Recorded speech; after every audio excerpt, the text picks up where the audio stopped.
Well, my name is Loomis Way, and I'm from Green Island Cove, a little community on the Northern Peninsula. I've been a fisherman practically all my life, but I suppose you could say I really started fishing in 1981, I'd say. I think it was 1981, so that's 33 years now I've been fishing, trying to make a living from it. Before a period of resettlement, which began in the mid-1950s, there were hundreds of small communities and seasonal fishing stations along the coasts of Newfoundland's Great Northern Peninsula and southern Labrador. Most of them were not accessible by road. Families and neighbors depended on one another in order to survive the harsh conditions and to seek help with day-to-day living. They gathered in kitchens and sheds for social exchange and musical entertainment. Community values were passed from generation to generation and helped people to stay connected. The communities that exist today face new challenges as the inshore fishery has undergone significant change. What are the values that sustain generations of fishing families over 500 years? What role will community spirit serve towards a more hopeful future? Bard Harbor on the northern peninsula of Newfoundland was once a year-round community and now serves as a summer fishing station. Loomis Way comes here for a few weeks in early summer to catch lobster. Well, this is St. John's Bay where we fish. A lot of islands, as you can see in the background, a lot of islands, and we start fishing 33 licenses going from this wharf the year. A lot of people from my community, some from the next Green Island Brook and on Flowers Cove, you know. It's a pretty busy port, but it's only for a short season. It's just a beautiful place to fish, you know. Since the moratorium, which was in 1993 in our case, the summer of 1993, up until that time my wife worked in the fish plant, and of course once the moratorium was called she lost her job because the plant slows down. So she started fishing with me in the next year, I'd say in 94, maybe it was 93, that summer, and so we've been fishing together ever since, me and my wife Brenda. Sometimes this seems all right, and some more times it's not as good, but we do the best we can with it anyway. So we're using 2 lobster licenses. So we buddy up. The trap limit in St. John's Bay for us right now is 250, so we fish 500 traps. We fish them on lines, we call them. We have 7 traps on a line. So we're fishing 72 lines, 2 lines with 5 on and 70 with 7 on. So we get up about 4 in the morning when we're lobster fishing, and 4:30 or 4:45 we're aboard the boat and we go and haul and sit in the 500 traps. You know, we're usually gone until 5 in the evening or later. But it's usually 12, 14 hours from the time we leave till we get in, and there's no sitting down, and you know, you look in your boat and you get a few lobsters, well, I suppose it's worth it, you know. That's what we're here for. Dwight Macey has been a fisherman for 34 years. Well, me and my wife got a fishing license, same as me, and we fish 500 lobster traps. And when the season starts, every day this can, we all have 500 lobster traps. Oh my God, I love it. You're out in the fresh air. I mean, everything is perfect. The scenery and everything, yeah. I don't like the stormy days, but I don't mind it. I'm not afraid. But I just, yeah, out in the fresh air and just all outdoors. You gotta love that. Not cooped up in an office or nothing. You're just there, yeah, doing what you love. Mm. Okay, you see the pack coming out the water? It's a beautiful feeling. When you get up in the morning and you go and get aboard your boat and you go hand lobster traps when it's like this, it's just a beautiful feeling. It's independence and like you're your own boss. If you don't want to go in the morning, you don't have to go, but you go anyway. It's hard work. It's really hard work. But there's, at the end of the day, there's satisfaction that you're trying to do something that was done 500 years ago. Money's not everything. Living in a place like this, and the traditional things in life, and family and friends, there's an excellent way of life. Along the southern coast of Labrador, for generations, the main industry in communities from Lanse-Eau-Claire to Cartwright was fisheries. It was a family business, which included women and children, aunts, uncles, and cousins who processed the fish after it was brought back to shore. These men and women worked the inshore fishery. In the Labrador Straits, they used small boats, 20 to 28 feet in length, and landed the catch the same day. It was father, it was wife, it was son and daughter. We all did it. We caught the fish, we salted it. As a young boy or young girl, we washed it out of the puncheon tubs. We hand gaffled it to the flakes. We tended on this fish for 3 and 4 days. We cured it, we packed it. We took it out of the packings and shipped it to the boats, to the merchants. It was all a family. It was a family tradition to do what we were doing. Like, it wasn't just father did it and no one else touched it. It was father, mother, son and daughter. That was the way it was worked. That's probably why I'm a fisherman today. Women was always played a major role in the inshore fishery. Even though they weren't considered the breadwinners at that time, but we always played a major role because my mother worked from dawn till dark. That's the way life was. The men brought the fish in, the women, the girls, the daughters of the families put it away and cured it. In 1978, fishermen in southern Labrador got together and formed the Labrador Fishermen's Union Shrimp Company, with membership extending along the coast from Lansinclair as far as Cartwright. By 1990, there were approximately 1,000 members, all of whom were harvesters. Every year since it formed, Frank Flynn of Forteau has served on the company's board of directors. Well, I started fishing with my father when I was 8 years old, and when I was 12, he put me in a small boat by myself, and then he towed me out to my trawl, and he going and my brother going haul the other one, and when they were finished, he come in and pick me up. These days, Frank and the remaining fishermen of Forteau spend part of their season fishing for herring, a pelagic species consumed worldwide and used in Newfoundland as lobster bait. Today, the inshore fishery is greatly reduced, but in general, the fishing industry is still the economic driver of communities along Newfoundland's northern peninsula and in southern Labrador. The action is still centered around the harbors, the wharves, and the gear sheds. We're all working together, we're helping one another, so you've got to learn to get along. You can't go fighting, because if you did, everybody split up, and then everybody for themselves, nobody gets anything. Because 1 or 2 people can't go out and tuck a trap. You need 6 or 7 people, you know, and especially if you've got 60 and 70,000 pound of herring or capelin into it, you need a crowd to move it. Because herring, it goes down on the bottom and it keeps pushing the twine down. Carrying you haul it up, it'll push the twine down. So the harder you haul, the harder they push. You're helping one another. That's the way it should be. Yes, I'll stay here in Newfoundland, where I was born and raised. Where I'll hunt and fish and reminisce about the good old days. Where we know our next door neighbor enjoy a homemade rum. I'll stay here in Newfoundland and I'll take her as she comes. I won't live in a landlocked place and not wear rubber boots. I would be just like a tree if you tore out all its roots. I'll stay here by the ocean, inhale the salty breeze. I'll stay here in Newfoundland and I'll take her as she comes. I'll stay here in Newfoundland and I'll take her as she comes.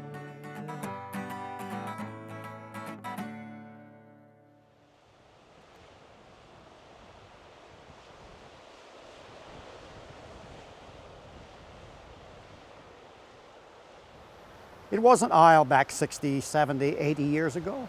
It wasn't mining back 100 years ago. It was the fishery. It was the fishery from the tip of the Avalon back to the north part of Newfoundland and all of Labrador. That's what built us. That's what made us the people we are. Our fishery have been declining for the last 20 years. And right now, I think that we can make an excellent living in our fishery with lobster, halibut, but our quotas are so low. Like we fish halibut, you'll probably be finished halibut fishing one day. Then cod fishing, probably 2 weeks you're finished at. Herring, perhaps 2 weeks you're finished at. It's hard to survive when you can only fish for 2 or 3 months. The main directed fishery for this part of Newfoundland and Labrador was Atlantic cod.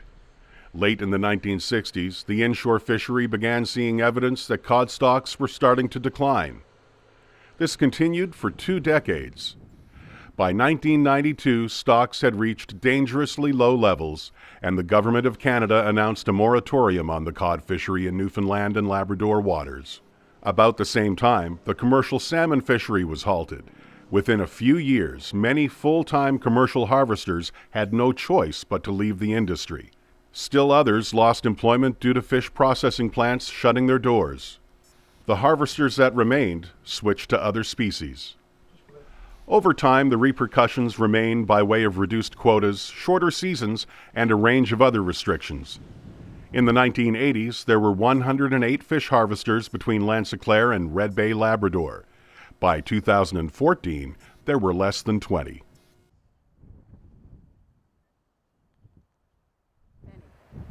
You know, it's tough to say that we're a dying breed.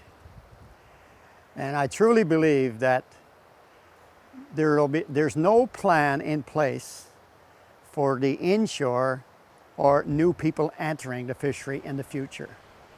But once we lose the generation gone on before me, we've lost all of the heritage connected to the fishery. We're the last generation of harvesters in small boat. And this is the way it was fished 500 years ago. We're trying to keep that way of life here, and it seems like there's all kinds of obstacles in our way to prevent it.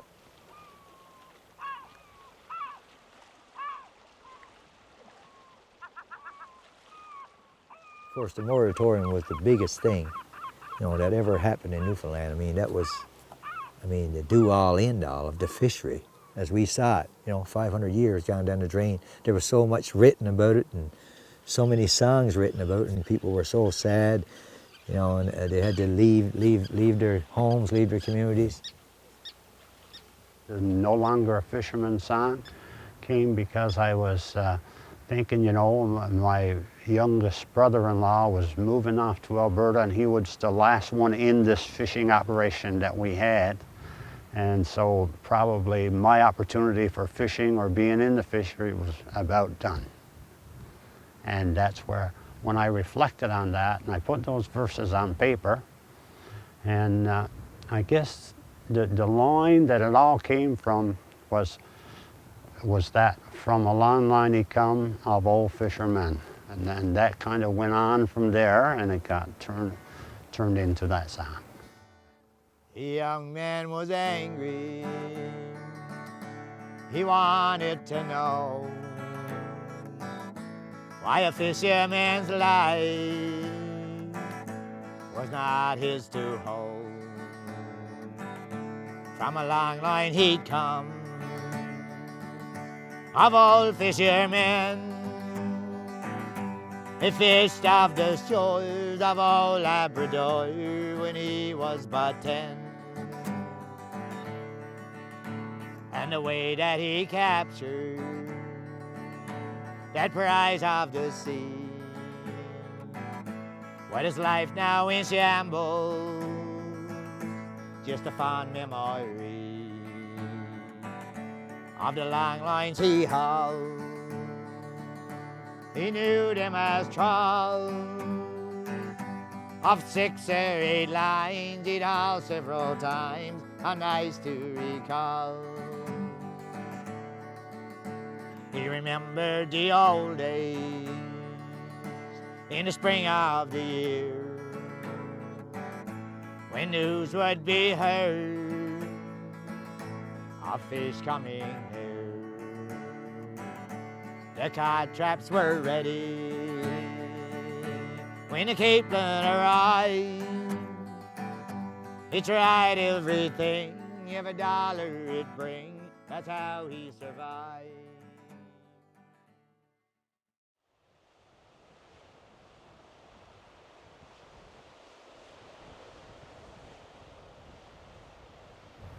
like our communities are dying.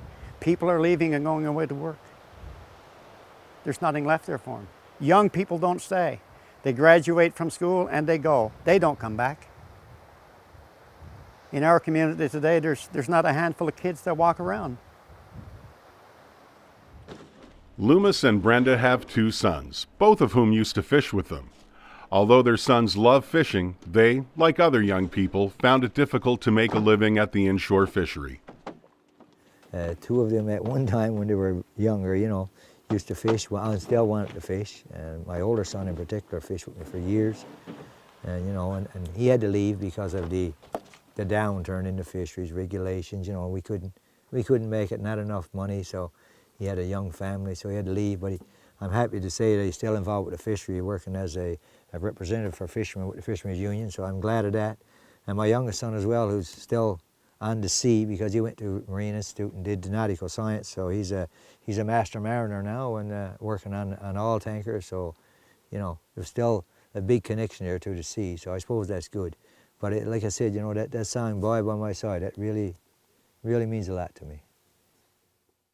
The water is still across from the mill where I anchored my boat all my life. The living was small, but I cared for them all, my son and my daughter and wife. For 200 years, men have mended their gear on the wharves as the old ones looked on.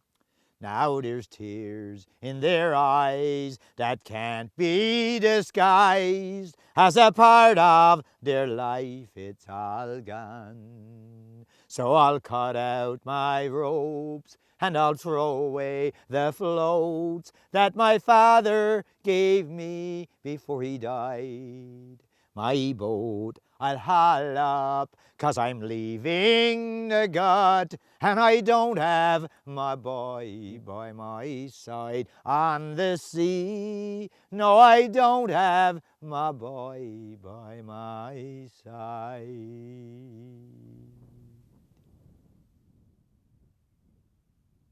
The cod moratorium was especially hard on families living in the picturesque community of Conch.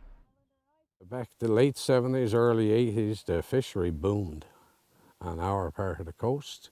Prices were good, you know, and there was work in the plant, you know, which increased in size and production capabilities, and a lot of these people came back home, and they bought boats and fishing gear, and they built new homes in Conch, and then all of a sudden, just as the things were really going good, in 92 overnight, you know, it all happened, right?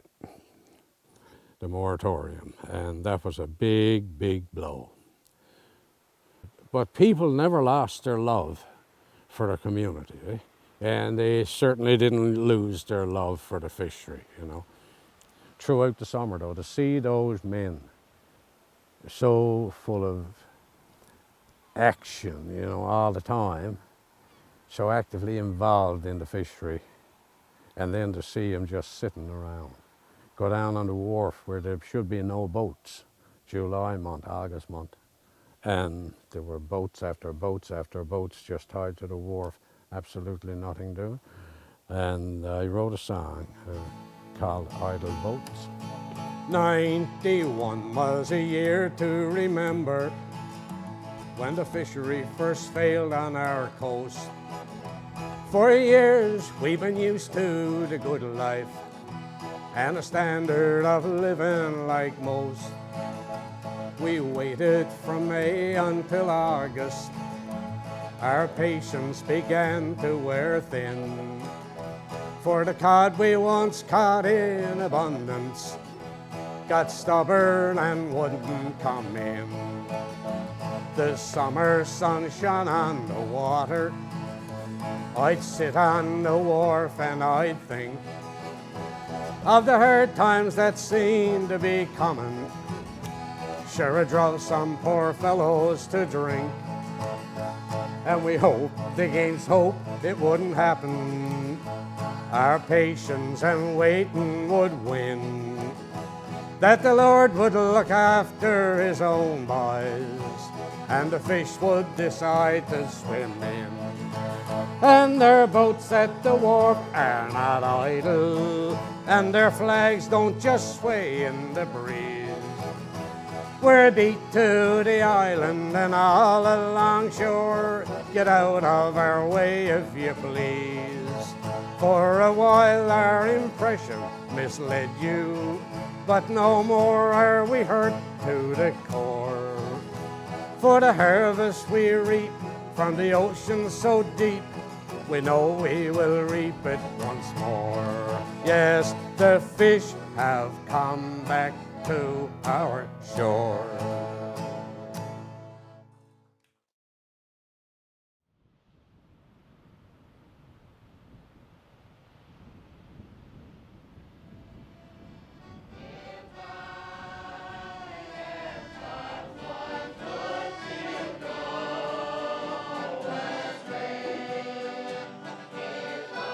Well, I think the songs we sing speak of, you know, who we are, and most of us came from fishing backgrounds, because all the communities were fishing communities, and pretty much all of our parents and grandparents were in the fishing boat. It's the one thing that we can do to keep ourselves together and to help our spirits, because most of us, our families have gone. So when we get together, it's to help each other, I guess.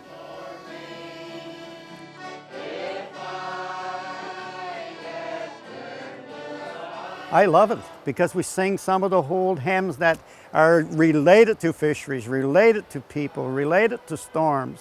When it come time for choir practice or singing, like I can't wait, because that's something that's taking my mind off the thing I cared about and the thing I did from spring to fall.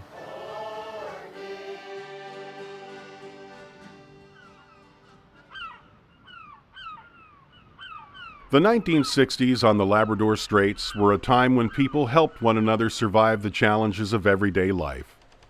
Ensuring there was sufficient food to feed a family, hands to repair a roof, or kindness towards a neighbor who was ill. You weren't expected to, but you did it because you needed to help that friend to get through this journey in life.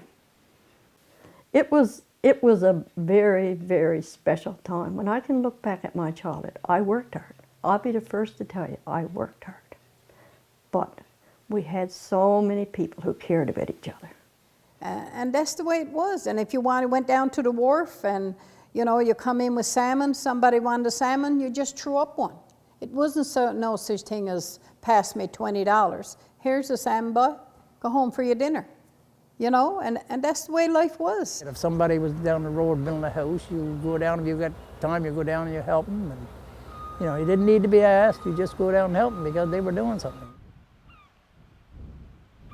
I can go in anybody's house any time of the day or night. They can do the same with me, anybody's shed. I suppose that's the special part about it. I know my next door neighbor, I know everybody here, everybody knows me. You know, that's what makes it special for me, just the freedom. Go in the woods, go out and boat, go visit somebody, to go, you know, that's the thing, the freedom for me. Life has changed dramatically since the 1960s.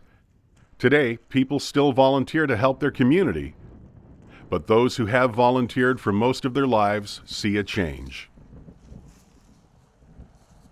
I don't hear anybody saying, what can I do or we do to improve and to change this? There's always, what's the government going to do or what's somebody else going to do? And that's where we have really fallen down in our present day, because in the past, my father's day and my grandfather's day, there was no such thing as somebody else.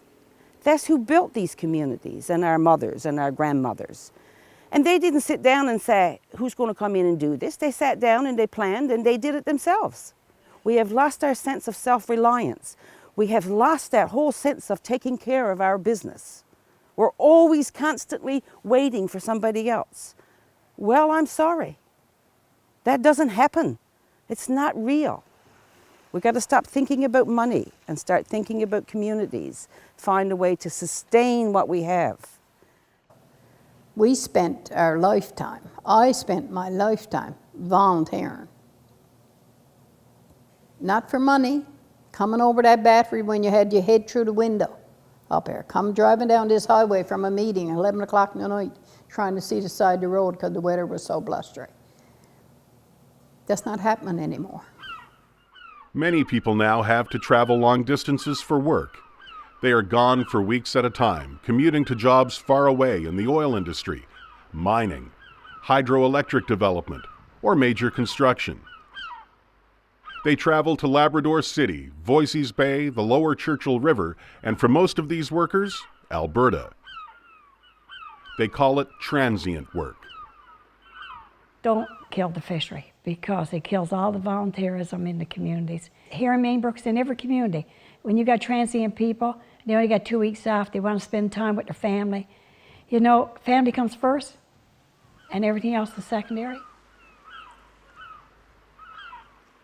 It involves encouraging the other people in the community, saying like, look, we really need you, we really need your help.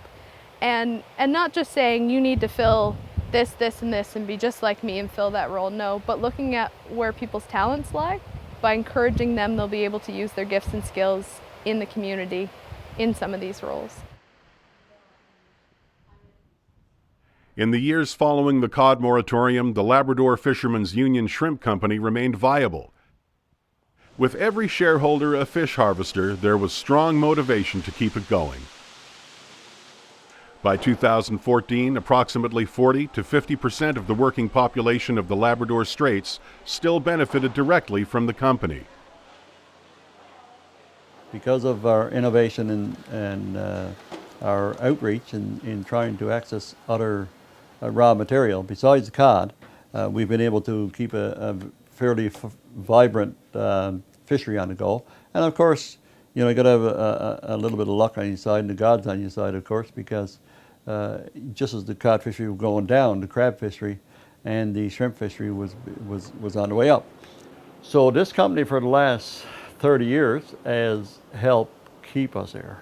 And without it, we would have doors that would be closed, windows that would be boarded up, houses that would be dilapidated, and nothing left in the community, only senior citizens. And that's where we'd be today without the Labrador Shrimp Company. Gonna put your trap on today or what? One of the Labrador Fishermen's Union Shrimp Company's longtime employees is Joan Hancock of Forto. Every day she's on the job, she interacts directly with fish harvesters at the wharf in Forto. Well, I love my job. I takes everything to heart, especially with a job. I maintain the job as if I own the business. And I am a happy person. I love fun, but seeing those boats coming in the morning, it is fun. See those boats low on the water, the boats fill up with fish and herring and cod. It is fun. It gives you a spirit to get up and work and get on the go, and it gives you a feeling that you've got something to live for. I choose to be a fisherman. That's why I'm a fisherman today. Not because it's better than any other job or any other profession that's out there. I choose it at a very young age. I know what it meant to my community. I know what it means for me to catch fish. It means that someone else works because I'm here. If the inshore fishery dies on this coast, we won't have people working in the little plant that we got. There'll be no one there to work because there'll be no product.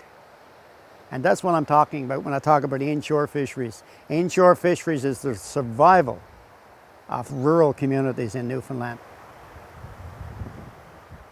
This is the eggs, and this is something, when we're hauling lobster traps, and all lobster fishermen do the same thing. When you pick out a berry lobster, we call it, you be very careful. You take them at the pot easy, and you release them over the side easy because you don't want to knock those eggs out. Back at Bard Harbor, Dwight and Josie Macey are teaching a group of junior Canadian Rangers how to catch lobster. By spending a few hours aboard Dwight and Josie's boat, these youth are learning firsthand about lobster and the marine ecosystem. And this one here is about 1/4 of an inch too small, right? So they're all going back. Put them back easy. Good job. Through experiences like this, youth are learning about their heritage and seeing for themselves what life can be like working as a harvester. Down over the fly, yep, right down over the fly. Now, release it and twist it to one side. Perfect, good job.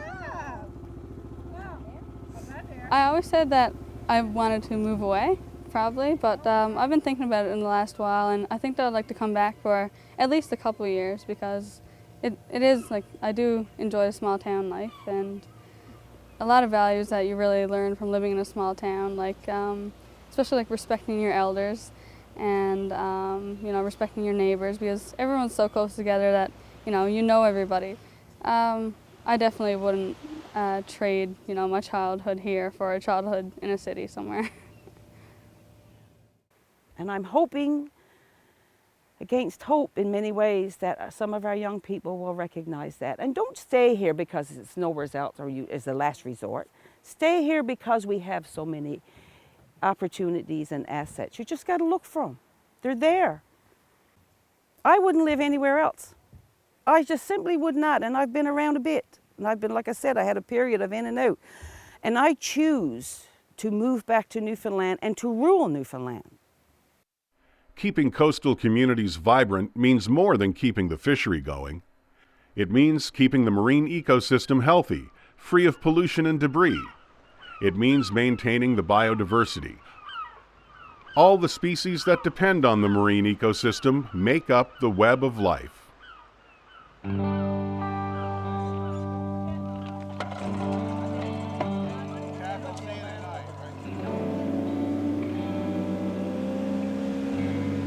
Since the 1980s, Eddie and Bessie Pilgrim have been helping to restore depleted populations of nesting eider ducks in Hare Bay on the northern peninsula.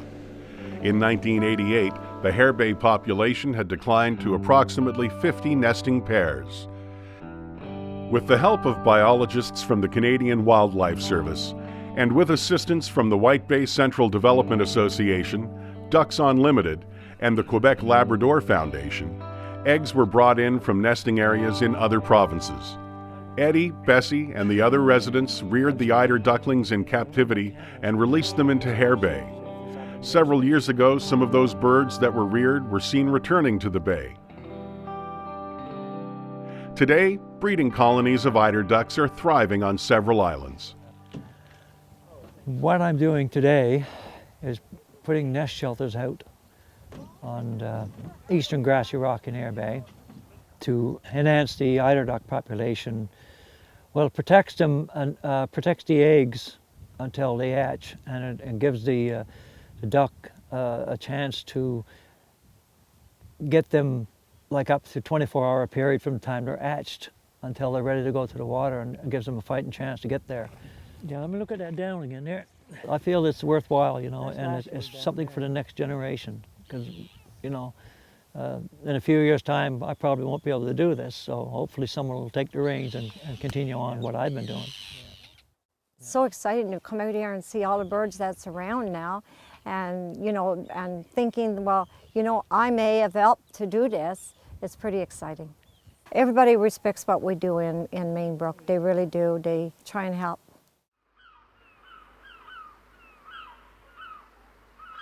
Red Bay is a Labrador community that is now attracting visitors from around the world after researchers discovered sunken ships and abundant remains of a Basque whaling station dating back to the 16th century. I think we need to hold on to the history that we have here and build on that. If we don't take care of those cultural resources and the memories of people, the songs, the stories that exist about this place, I think we will lose an identity. It will keep us from being sort of swallowed up by the big world outside, if you get my meaning. I think we need to hold on to what we've been through, what our history is, and that will help define who we are into the future. If we lose hope, we lose everything. Our hope, our vision, and our beliefs that we will survive and we will be communities, I think that's what we have to hang on to.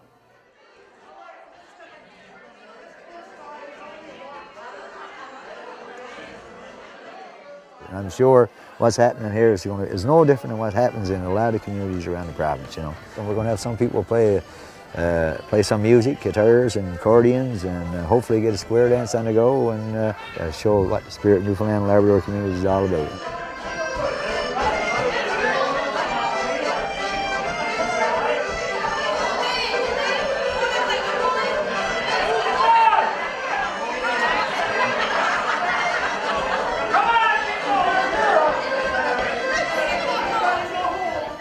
Well, people love it. People love it. No matter what's going on, as long as there's music, and you know, usually people seem to enjoy themselves, and you know, how can I say? You know, it seems to lift the spirit of the people for sure. A bit of music, a couple of dances, and who knows, maybe a couple of you know, glasses of syrup to go along with it. Should be good. You're going to lead a much more pleasant life if you have music in your life. You got to have it. Keep your history, keep your culture alive, and the best way to do it is through music. That's what keeps people going. You got to have music. It's a part of our culture, it's a part of our heritage. It's a part of us. It tells a story about us. The musicians come in, they can be doctors, they can be lawyers, they can be fishermen, they can be teachers. You know, people relate to them. It's about you as a person, and that's what we're about. You can't beat this life. You just can't. I feel proud that I know the words to these songs, and you know, and I love singing them. I don't know. I don't know what it is. You know, there's so many songs about Newfoundland and about the fishery that, you know, means a lot to me. I suppose that's the way I am.